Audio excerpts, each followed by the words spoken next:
Ya, Assalamualaikum warahmatullahi wabarakatuh. Selamat siang pemirsa TVRI Sumatera Utara. Kita kembali bertemu dalam seni dan tradisi. Iya, pemirsa TVRI Sumatera Utara, tentunya di seni dan tradisi kita akan membahas mengenai adat istiadat dan tentunya juga budaya yang kita ketahui Indonesia ini ragam sekali akan suku dan budayanya. Nah, untuk episode kali ini kita akan membahas mengenai budaya Melayu yang dimana yang akan kita bahas adalah mengenai hiburan muda-mudi Melayu. Nah, kalau berbicara mengenai suku di Indonesia, salah satu suku yang dominan itu adalah suku Melayu. Ya, suku Melayu ini sangat terkenal sekali, khususnya juga di Sumatera Utara. Lantas sebenarnya seperti apa sih hiburan yang selalu dilakukan begitu ya oleh muda-mudi Melayu? Seperti apa karakteristiknya dan apa saja kebiasaan-kebiasaan yang selalu dilakukan oleh para muda-mudi Melayu? Kita akan membahasnya pemirsa bersama dengan dua orang narasumber kita dari Sanggar Tari Sri Deli bersama dengan pimpinan Dr. Rozana Mulyani MA. Assalamualaikum Bu Rozana, sehat kabarnya? Sehat. Sehat ya.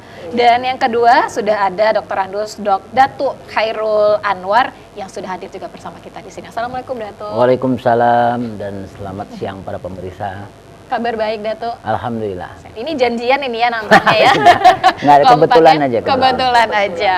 Warnanya Okay. sama. Warnanya sama, siap.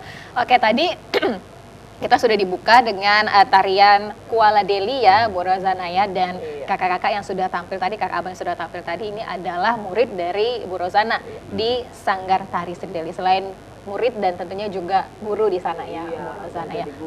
Oke, udah senior semuanya begitu. Oke, ini berbicara mengenai hiburan muda-mudi Melayu ya, Bu Rozana dan juga Datuk. Ini sebenarnya kalau berbicara mengenai anak muda Melayu, sebenarnya anak muda Melayu ini punya mungkin kebiasaan-kebiasaan khusus ya, yang khusus mungkin yang biasa memang dilakukan oleh anak-anak muda-mudi Melayu. Mungkin dibuka dulu oleh Bu Rozana ya, Datuk ya. Silakan Bu Rozana, seperti apa? Baiklah.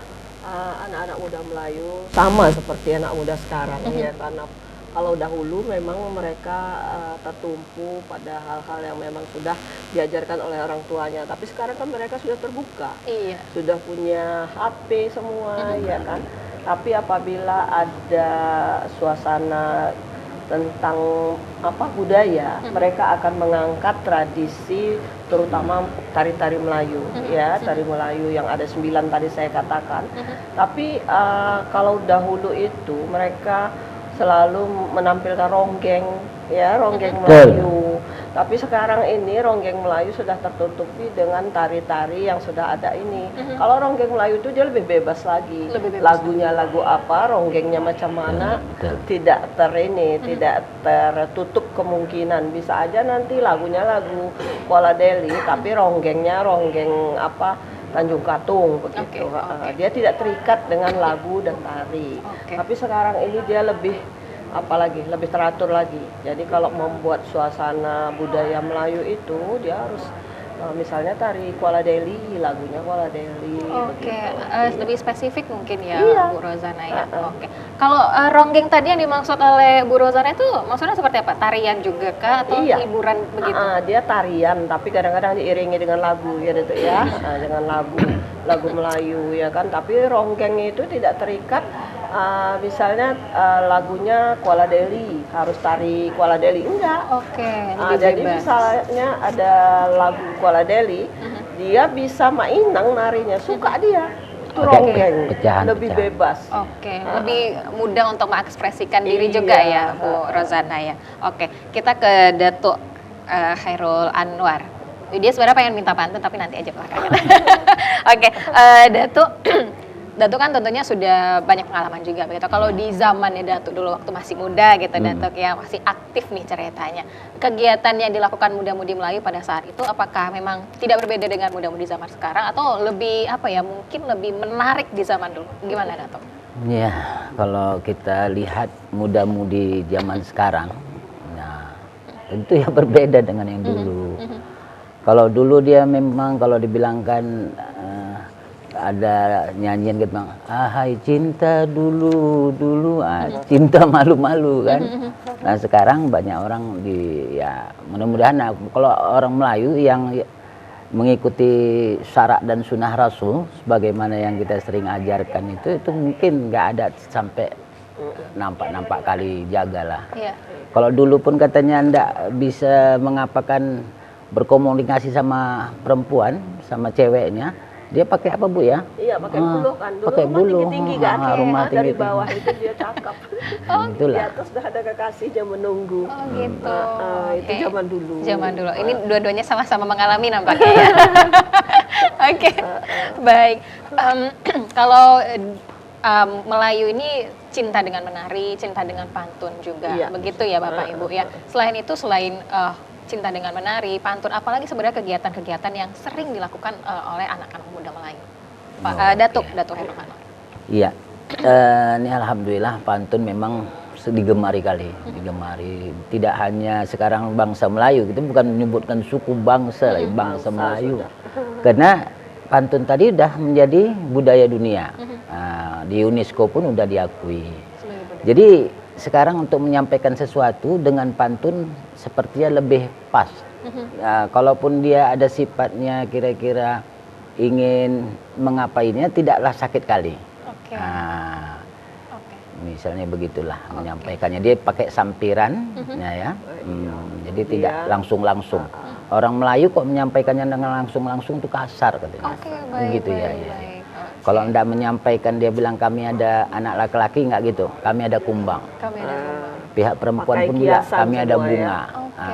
Pakai bahasa kiasan Pakai dia. bahasa kiasan. Ada tambahan mungkin dari Bu Rozana ini terkait dengan Iya, pantun. jadi kan masyarakat Melayu itu selalu menggunakan bahasa pantun. Bahasa pantun ini adalah bahasa yang santun untuk masyarakat Melayu. Untuk menyampaikan apa saja dia menyampaikan dengan pantun. Karena apa? Karena kata pantun itu adalah kata-kata yang penuh kiasan. Jadi dengan begitu masyarakat Melayu sudah paham makna dari apa maksud tujuan, ya kan? Jadi ketika masyarakat Melayu mau meminang gadis, dia harus merisi dulu. Merisi dulu, datanglah orang tua tadi kan ke orang tua gadis menanyakan apakah si gadis sudah dalam pinangan. Nah, itu disampaikan oleh telangkai. Merisi tadi itu bagaimana kemudian komunikasi dengan keluarga dari orang tua begitu tadi ya? datanglah ke tempat keluarga perempuan merisi. Dia melihat perempuan tadi sudah dipinang orang apa belum. Kalau sudah dipinang jangan ganggu lagi, ya kan? Dalam Islam kan gitu juga. Jadi bagaimana dia menyampaikan kata-kata itu dengan pantun.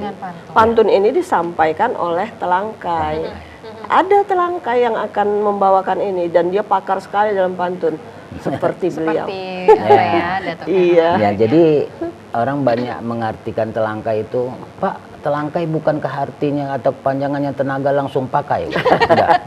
Sebenarnya telangkai itu penghubung. Penghubung, ya. Penghubung. Jadi dalam membawa acara merisi Minang atau khidbah melamar, biasa telangkai yang menyampaikannya. Iya. Dalam acara mengantar pengantin, menyambut pengantin, telangkai. Juga. Jadi tradisi Melayu tadi tidak hanya itu, banyak juga. Nah, nanti bawa nasi ada-adapan, ada turun tanah, melenggang perut menuju bulan, itu juga.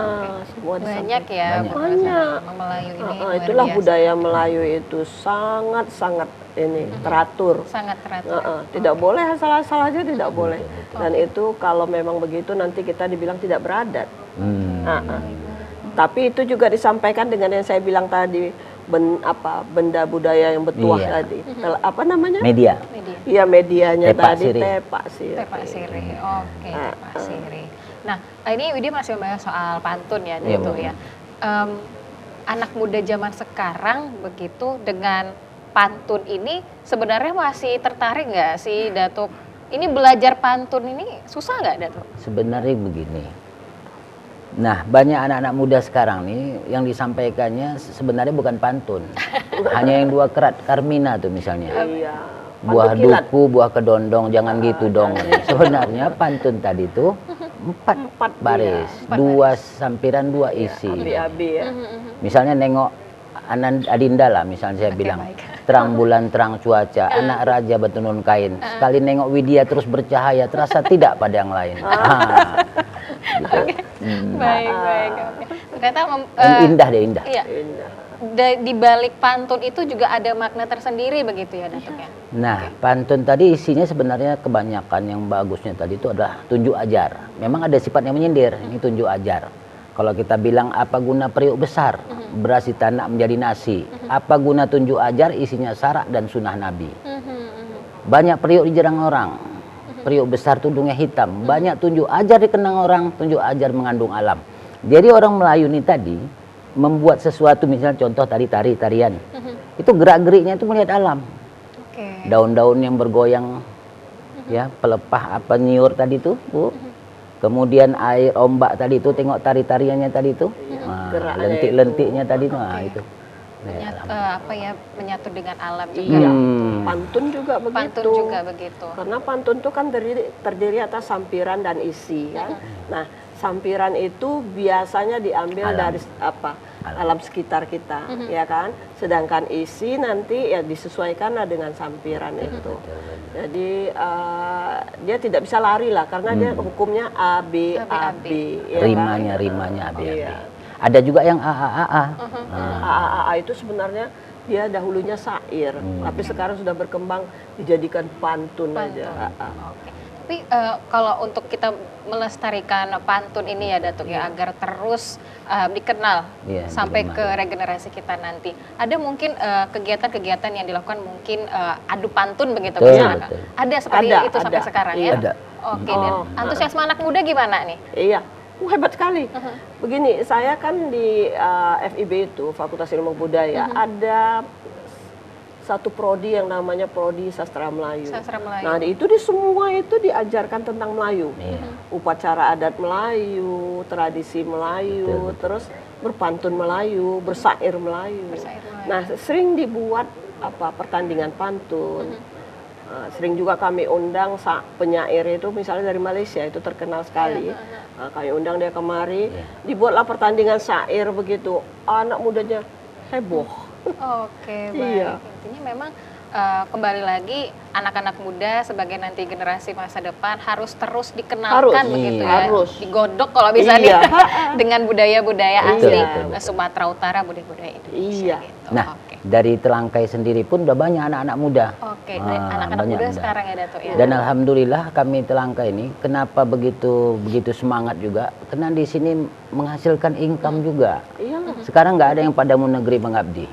Job thank you aja dibayar, alhamdulillah. Jadi anak muda sekarang pun semangat semangat. Oke Datuk dan juga Bu Rozana, ini kita masih akan membahas mengenai hiburan muda-mudi Melayu ya. Ini menarik loh ya untuk kita bahas seperti apa sebenarnya kegiatan dari muda-mudi Melayu. Tapi pemirsa, kita akan kembali setelah jeda berikut ini, makanya tetap bersama kami di Seni dan Tradisi.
Iya, masih di Seni dan Tradisi TVRI Sumatera Utara. Pemirsa, kita masih membahas mengenai hiburan muda-mudi Melayu. Dan tentunya masih bersama dengan dua orang narasumber kita. Ada Dr. Rozana Mulyani MA dan juga Dr. Andus Datuk Khairul Anwar.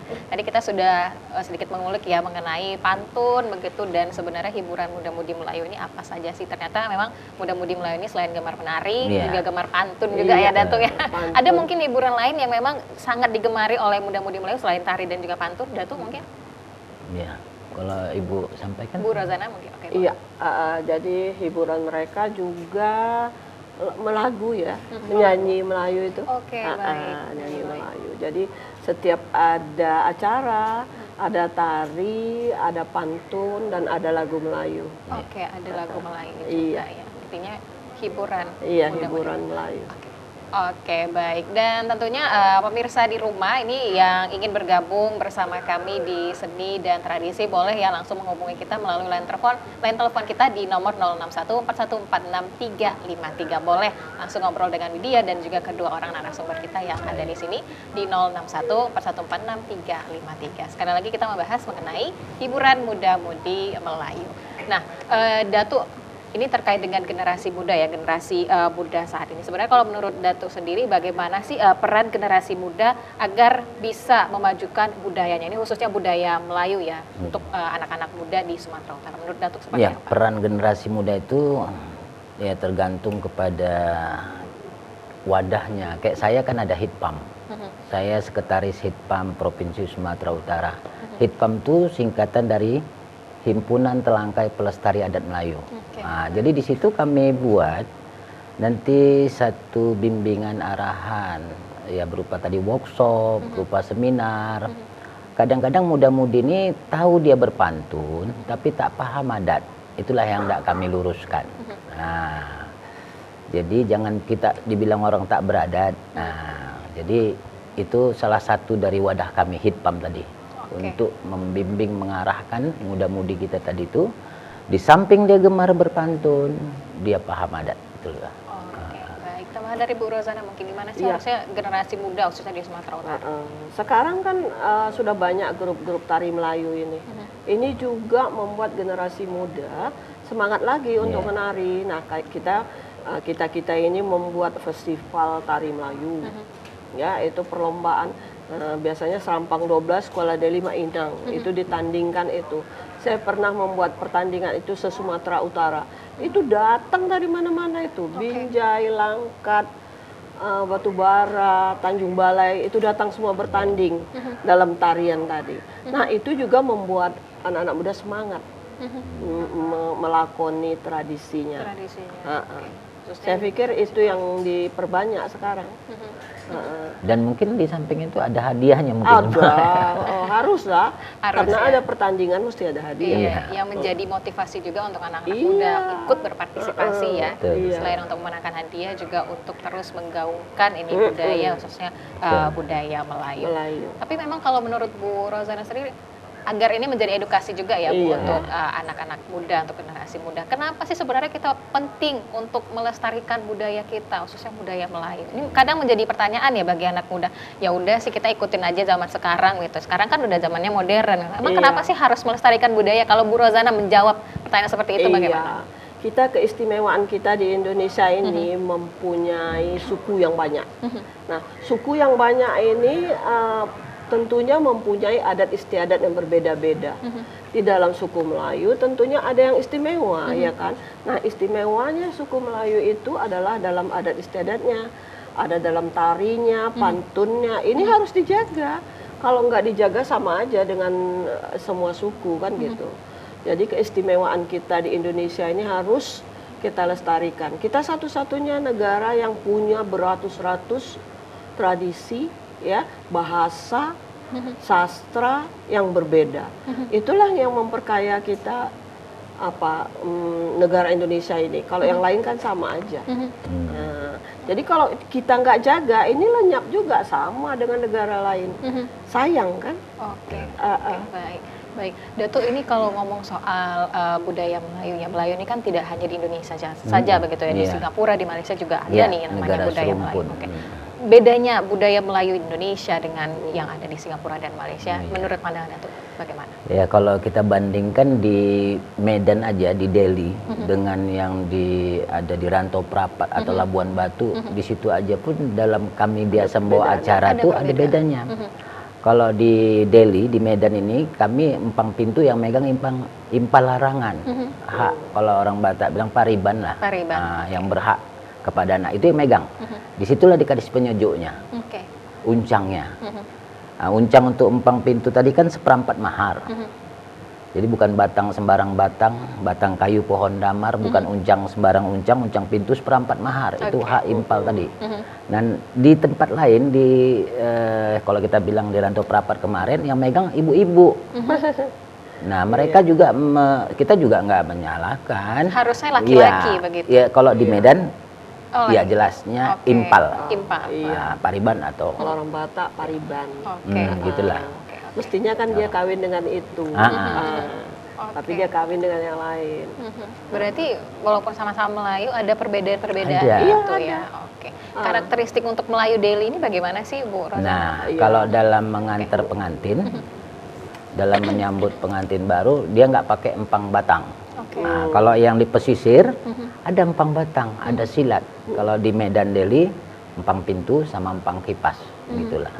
Ada tambahan mungkin dari Bu Rozana? Iya, jadi kan kalau Melayu ini kalau dari segi bahasa, dia kan bahasa Melayu, tapi dia banyak dialek kan.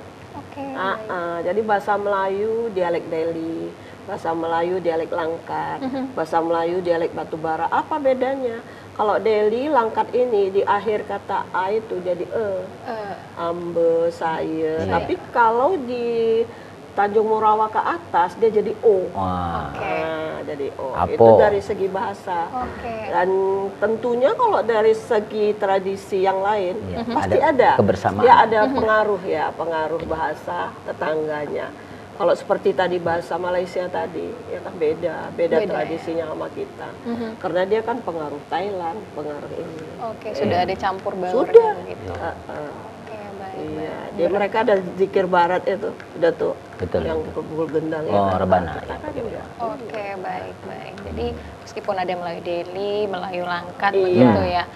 Datuk boleh dong pantunnya Melayu Delhi, Melayu Langkat mungkin bisa di mix gitu, gimana Datuk? Iya. Sebenarnya itulah tadi, senang orang minta pantun. Tadi saya dapat bilang kan, kalau minta daun ku beri daun, di balik daun ada buahnya, minta pantun ku beri pantun, 1 pantun ada upahnya. Nah, kalau ndak beli kepah simpang limun, kok tak dikasih upah, tak keluar 1 pantun. Tapi ini kan ada 2 ya. Betul. Nah, dalam pantun tadi sudah saya bilang tadi tuh, dia sebenarnya tidaklah payah. Kalau orang ngomong langsung kita tengok aja. Kita tahu isinya apa, kita cuma nyari sampirannya apa. Lihat isinya, dari luarnya, lihat isi, baru kita cari sampirannya. Udah gitu memang kita harus punya perbendaharaan kata yang banyak. Untuk bisa membuat kalau enggak, susah juga memang. Karena saya S3 saya, disertasi saya mengenai pantun. Berarti Bu Rozana juga bisa pantun. Bisa. Saya serahkan ke Datuk aja ya, biar Datuk aja ya bermain pantun. Tapi dengan beragamnya suku Melayu ini ya, Bu Rozana, Melayu Delhi, Melayu Langkat, begitu, ada mungkin sebuah wadah untuk bertemu dari beragam suku Melayu ini, baik Melayu Langkat, Melayu Delhi, begitu, ada Bu Rozana? Nah, itulah rencana kami ini. Berarti bukan tidak menyatukan persepsi, adat di sana begini harus dibuat begini, tapi sekedar mengayakan, ya istilahnya perbendaharaan kata tadi. Tahu kita, adatnya di sana begitu. Tapi inti adatnya sebenarnya nggak hilang. Artinya kalau mereka yang megang empang pintu tadi perempuan, kita di sini yang megang empang pintu tadi laki-laki, berarti mereka lebih di sana mungkin yang megangnya tadi itu ibu asuhnya. Pokoknya mengambil anak Melayu nih. Kalau udah kita penuhi, empang pintu berarti hak impal larangan, empang kipas berarti hak anak baru perempuan, Bu. Nah, bisa juga hak ibu asuhnya. Nah, ada empang batang. Empang batang ini hak penduduk kampung. Jadi nggak begitu aja ngambil anak Melayu ini tadi. Dipenuhi semua, harmonis jadinya. Misalnya ada dari daerah lain mengambil ke daerah kita. Hak penduduk kampung dikasih. Jadi 1/6 mahar. Hak empal larangan 1/4 mahar. hak ibu asuh atau kawan sepermainannya, tidak melepaskan dia sama kawan yang berumah tangga, dikasih juga penyujuknya. Oke. Nah itu 1/8 mahar. Oke. Itulah adat Melayu. Itulah adat Melayu. Adat Melayu. Oke, baik. Tapi Bu Rozana, kalau misalnya generasi muda ini tidak mau berusaha untuk membudayakan budaya Melayu begitu ya, generasi muda zaman sekarang, apa nanti kira-kira yang akan terjadi, Bu Rozana? Habislah dia. Karena kan kalau kaum tua ini kan sedikit demi sedikit kan hilang ya kan. Kemudian kan yang mengambil alih itu kan yang muda, ya kan. Jadi memang harus diturunkan ke yang muda, harus. Jadi salah satu penyebab hilangnya budaya, bahasa dan sastra daerah itu penyebabnya. Kalau yang muda sekolah keluar, ya, terus kawin sama yang lain, pindah dari tempat itu. Yang tinggal yang tua-tua. Yang tua-tua ini kan meninggal, maka habislah. Jadi nggak boleh, itu tidak boleh terjadi. Jadi harus diturunkan kepada yang muda. Bagaimana pun dia harus. Oke, baik. Dan itu bisa dimulai dari keluarga ya, Iya, Bu dari Rozana, keluarga. ya, dari pendidikan keluarga. Kalau dari keluarga Bu Rozana sendiri, Bu Rozana asli Melayu ya, Bu Rozana? Ayah saya orang Rau. Rau itu kan Melayu. Ya. Ibu saya orang Minang. Tapi kami tinggal di daerah Melayu, Binjai. Langkat, ya kan. Jadi sebenarnya di rumah pun sudah ayah sudah meninggal, nenek sudah meninggal, dahulunya berbahasa Minang. Bahasa ini pun hilang, ya kan. Kemudian ya lingkungan kita lah membuat kita, dan saya kebetulan jadi dosen di sastra Melayu. Mau tidak mau kan terus itu. Terus menggunakan adat istiadat Melayu. Oke. Nanti kita tanya juga ke Datuk ya, tapi nih Datuk kita harus jeda terlebih dahulu. Nanti kita akan bahas juga bersama Datuk dan masih dengan Bu Rozana juga. Pemirsa, kita akan kembali sesaat lagi, tentunya masih di Seni dan Tradisi.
Iya baik, pemirsa masih di Seni dan Tradisi, masih bersama dengan Widya dan tentunya dengan Dr. Rozana dan juga Datuk Khairul Anwar. Tadi kita sudah menyaksikan tari Tanjung Katung ya, masih dengan sanggar tari Sri Deli. Sudah ada sekitar 3 tarian tadi yang sudah kita saksikan begitu, dan ini benar-benar asli ya dari budaya Melayu. Tadi kita sudah ngobrol juga dengan 2 narasumber kita, bahwasannya memang ini peran generasi muda sangat dibutuhkan untuk bisa melestarikan budaya, khususnya budaya Melayu. Mengingat memang Sumatera Utara, budaya Melayu ini adalah budaya yang sangat kental begitu ya, dimanapun kegiatan pasti banyak juga diselipkan juga hiburan dari budaya Melayu. Maka patut sekali bagi kita masyarakat Sumatera Utara untuk terus melestarikannya, karena ini adalah budaya yang patut kita banggakan ya Bapak Ibu ya. Oke, Widya ke Datuk Khairul Anwar. Ini sama dengan pertanyaan dengan Bu Dr. Rozana. Kalau generasi muda saat ini lebih mencintai budaya luar begitu dibandingkan dengan budayanya sendiri. Kadang kita lebih paham dengan budaya luar gitu ya, sampai hatam juga begitu. Tapi budaya kita sendiri ketika dibahas mengenai orang Melayu itu biasanya karakteristiknya seperti apa aja kegiatannya. Kita anak muda tuh suka bingung. Nah, dan untuk kalau misalnya di generasi muda tidak bisa benar-benar memahami budayanya sendiri, dari pandangan Datuk apa nih ke depannya? Iya, alhamdulillah. Nah, kalau kita lihat tadi dari tarian-tarian dipersembahkan tadi Tanjung Katung tadi. Nah, seperti itu begitu indah, harmonis antara gerak lentik jariah, itu melambangkan tentang ombak gitu ya. Jari ombak Bu yang lentiknya tadi itu memecahkan pantai, itu punya makna dia itu. Indah, lebih indah tari kita nih sebenarnya. Tapi kalau dibilangkan tadi lebih condong ke budaya lain, saya rasa tidak. Nah, cuma ini tadi pemerintah kita nih tidak mau, artinya seperti ini tadi, ini si Haris ini membawa nama Melayu di tari Melayu sampai mendunia. Oke, baik. Ke Jerman, ke London, nah, ke Portugal, kalau ke Brunei negara tetangga udah apalagi. Yang seperti ini perlu rasanya diambil dia. Di mana kita dikasih fasilitas lah dia. Nah, itu perlu. Baik. Di Dr. Rozana ini bagaimana nih sebenarnya selama ini peran pemerintah begitu untuk memfasilitasi teman-teman pegiat seni tari begitu ya, untuk bisa kemudian menjadikan budaya Melayu ini adalah budaya yang mendunia lagi begitu. Peran pemerintah saat ini sebenarnya seperti apa sih? Iya, itu tadi seperti yang saya katakan, bahwasanya kegiatan-kegiatan ini kalau dia mau dibawa keluar ya kan, nah itulah nanti yang membawa, yang memfasilitasi semuanya. Jadi misalnya pariwisata ya kan, dia yang mengapakan semuanya. Jadi kita menginginkan ya kan, sebelum pun pergi kemana-mana ya kan, dilihatlah kan begitu, ya diperhatikanlah. Karena selama ini kan swadaya, semua kan swadaya yang punya sanggar. Cuma begitu saja. Begitu saja ya. Oke. Sudah ada upaya mungkin Bu Rozana mengajukan ke pemerintah bahwasannya tolong dihidupkan kembali ide seni tari budaya Melayu begitu. Sudah ada nggak disampaikan juga? Itulah dalam waktu dekat kita akan coba ya kan. Kita akan coba karena kita melihat juga pimpinan sekarang pun sangat tertarik dengan tari-tari daerah ini. Iya, dari kami sendiri dari Hitpam alhamdulillah, walaupun yang kami ini tingkat provinsi, tapi kami minta ke tingkat 2 di Dinas Kebudayaan dibantu mereka untuk Hitpam ini supaya bisa kegiatan-kegiatan dibantu. Nah, itu saya minta tolong. Dan juga dalam hal ini yang tadi supaya jangan hilang tuh Bu. Iya. Ini contoh, saya inginkan tadi orang Melayu begitu gendang begitulah tarinya. Jadi kalau misalnya pada saat event seperti ini kami menyampaikan adat Melayu, tapi kalau kita lihat etnisnya tadi itu tidak sesuai. Maunya apa? Kalau diletakkan ikon Kota Medan yang terkenal seperti Istana Maimun di belakangnya, mungkin ada acara tadinya. Pas pula ada acara ini ya, jadi nggak sempat diganti mungkin gitu. Oke, baik. Dan kalau dari Datuk sendiri mengajak keluarga untuk terus melestarikan budaya Melayu sampai sekarang masih ya, Datuk? Insya Allah, mudah-mudahan sebagaimana pesan Laksamana Tuah lah Bu. Cempedak jambu tanaman kami sangat lebat dahan berbuah, tidak Melayu hilang di bumi, itulah pesan Laksamana Tuah. Layar terkatup kemudian dikepit, darat dituju, jauh berlabuh, biar bertangkup bumi dan langit, adat Melayu tetap diasuh. Oke, baik. Ini sepertinya anak-anaknya dari Datuk Khairul Anwar jago pantun juga ya. Oke, Widya membayangkan nih jangan-jangan di rumah kalau berkomunikasi dengan pantun juga gimana Datuk? Pasti lebih indah dan seru lebih ya. santun. Oke, Karena baik. berpantun itu adalah bahasa santun Iya. orang Bahasa Melayu. santun orang Melayu. Iya. Oke. Wah, Datuk dan juga Bu Rozana, ternyata waktu kita sangat terbatas sekali, sangat tipis sekali. Tapi Widya mengharapkan kembali apa sebenarnya pesan yang ingin disampaikan dari Datuk dan juga Dr. Rozana ini khususnya untuk muda-mudi karena judul kita adalah hiburan muda-mudi. Dari Bu Rozana seperti apa? Muda-mudi Melayu, marilah kita lestarikan adat budaya kita ya, terutama tarinya, lagunya, dan sopan santun harus kita pegang dan harus kita jalani supaya dia jangan lepas. Kalau sudah lepas adat budaya Melayu ini, maka habislah masyarakat Melayunya. Karena masyarakat Melayu itu khasnya adalah di adat budaya. Di adat budaya. Iya. Oke, baik. Dari Datuk Khairul Anwar, apa mungkin yang bisa disampaikan juga untuk generasi muda kita? Iya, supaya generasi muda ini harapan saya ke depan supaya maulah mengembangkan sama-sama bergabung dengan kami Hitpam untuk bisa melestarikan, karena kami sebagai pelestari adat. Sekarang sudah berapa banyak anggota ya Datuk? Anggota sebenarnya banyak, karena ada yang dia itu sebagai telangkai tapi dia nggak terdaftar di kepengurusan kami. Banyak telangkai. Mudah-mudahan insya Allah ini tetap kami telangkai mengembangkan adat budaya Melayu. Oke, Insya Allah. baik. Satu lagi Datuk, kalau mau gabung di telangkai begitu, seperti apa caranya? Ya. Harus pandai pantun mungkin ya Datuk? Enggak juga. Okay. Insya Allah datang aja biar kami terima dan kami ajar. Siapa nanti mau istilahnya bisa membawa acara adat baik khitbah, melamar, mengantar pengantin, ya kami ajar. Oke, atau bisa langsung ngomongin Datuk ya? Bisa. Gitu. Sedikit lagi mungkin ke Bu Rozana, untuk mahasiswa-mahasiswa di kampusnya begitu, sampai saat ini bagaimana ini perannya untuk diajak melestarikan budaya Melayu? Iya. Kalau di prodi saya sudah jelas, karena di prodi itu ada mata kuliah upacara adat Melayu, bahasa Melayu, struktur masyarakat Melayu, ya kan, dan tari Melayu. Dan jelas sudah memang anak-anak itu memang sudah diperkenalkan dengan itu, otomatis kan mereka memang harus mencintai itu semua. Oke, dan tentunya diharapkan dengan sudah menjadi mahasiswa dari FIB dan Iya, mempelajari FIB, atau program budaya studi Melayu, sastra iya, Melayu. sastra Melayu, diharapkan budaya Melayu ini bisa terus begitu ya menjadi suatu budaya yang melekat gitu di kehidupan masyarakat kita. Oke, baik. Pemirsa, sayang sekali waktu kita sudah habis. Widya harus pamit undur diri. Terima kasih Datuk Khairul Anwar, dan terima kasih Ibu Dr. Rozana. Ini luar biasa apa yang sudah disampaikan oleh kedua narasumber kita kali ini ya. Kita akan bertemu kembali pemirsa di Seni dan Tradisi minggu depan. Masih akan ada banyak yang kita bahas mengenai seni tradisi yang ada di Indonesia dan juga di Sumatera Utara. Widya pamit, sampai ketemu lagi dan terimalah persembahan terakhir, Tari Hitam Manis. Assalamualaikum warahmatullahi wabarakatuh.